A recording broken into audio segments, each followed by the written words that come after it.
Hello and welcome. I am the anonymous Weeb, but you may call me Weebs if you prefer.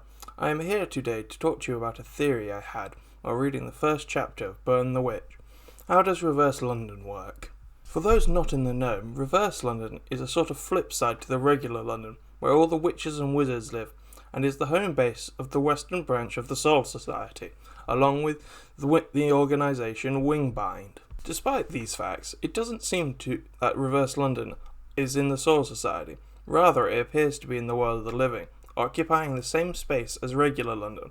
If the fact that there is physical means to enter Reverse London is any indication of this, such as the phone box we see used in the one-shot. Adding on to this, we do not see that the people entering into Reverse London become souls, nor do they seem to pass through the Garganta, or require the use of a Hell's Butterfly to guide them, as seen when Shinigami go from the Soul Society to the world of the living. When entering Reverse London, it seems you have to go down, be it through a phone box or a hole created in the ground using a magical coin. No matter how you get into it, it seems as if Reverse London is made to act like a reflection of London itself, hence its name. And while this might be an artistic choice, I'm inclined to believe it isn't, as we see when Ninny and Noelle leave Reverse London. They go up a long pipe, heading into the sky, going back to the regular London, which is existing above them. Well, here comes the theory. I believe Reverse London was created in a similar way to the Vandenrijk Silburn, created using spiritual energy from London to create a dimension on top of it, occupying the same space, so to speak, but not existing in the same dimension. Think of this in how a 2D object cannot interact with a 3D object. In a similar way, I believe that Reverse London can be seen as existing there, but can't be interacted without purposely entering into a separate dimension. As for what evidence I have, well, we already know that Quincy's can perform such a feat through the manipulation of reishi, which they gather from the Soul Society itself, which in and of itself is created from reishi. But I can already hear you picking holes in this theory, telling me that the world of the living isn't made from reishi, but kishi, and that's not the same thing. Well, you'd be right about that, but the thing is, we already know that kishi can be converted into reishi. But that's not what I'm suggesting. What I'm suggesting links back to the Fullbringers arc, when Ginjo explains that everything has a soul, be it purified metals or a grain of sand. Everything has a soul, and it can be manipulated by Fullbringers. My idea is that Reverse London was created using the soul of London itself. I believe that Reverse London was created in a similar manner to the Silburn, only using kishi instead of reishi.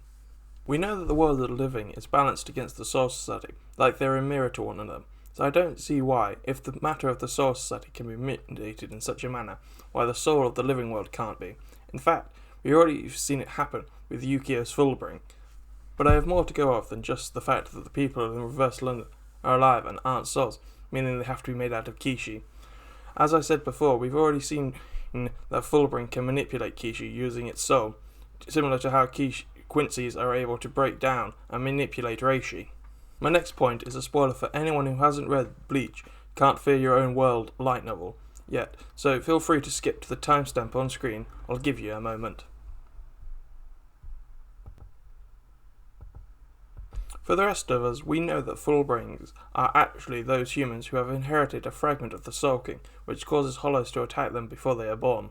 Ginjo speculates that these fragments of the Soul King are similar to the Hogyoku, but that's not important. What is important is that Fullbring have a connection to the Soul King. The Soul King is the linchpin of Waco Mundo, the Living World, and the Soul Society. And when you watch absorbed him, he was planning to merge them together, showing that the Soul King's power has influence not only over reishi, but also over kishi. Furthermore, we learn that the Soul King existed in a time before the Soul Society, Waco Mundo, and the Living World, where he was able to use his powers to create the two spiritual planes, along with the living world. This tells us that it isn't just an act of manipulating kishi, but creating it, and dimensions as well. With this in mind, wouldn't it be possible for someone with the Soul King fragment to create a dimension using the soul of London itself? But moving on from that, to clear this all up, my idea is that someone with a power similar to that of a Fullbring, or maybe even use a Soul King himself, created this dimension, and then flattened it before laying it on top of London. This, in my opinion, would explain why you have to fall into Reverse London and fly out of it. For anyone who's played Bloodborne, it's like how in certain parts of the game, you can see prior areas below you, because the dimensions have been stacked on top of one another. But with all that said and done, tell me what you think in the comments down below. maybe write out your own theories on how you think Reverse London was created, or expand on this one. And if you enjoyed genuinely this, maybe leave a like, or even subscribe to see what I come out with next. So, without further ado, wishing you all a good day or night, Anonymous Weeb signing off.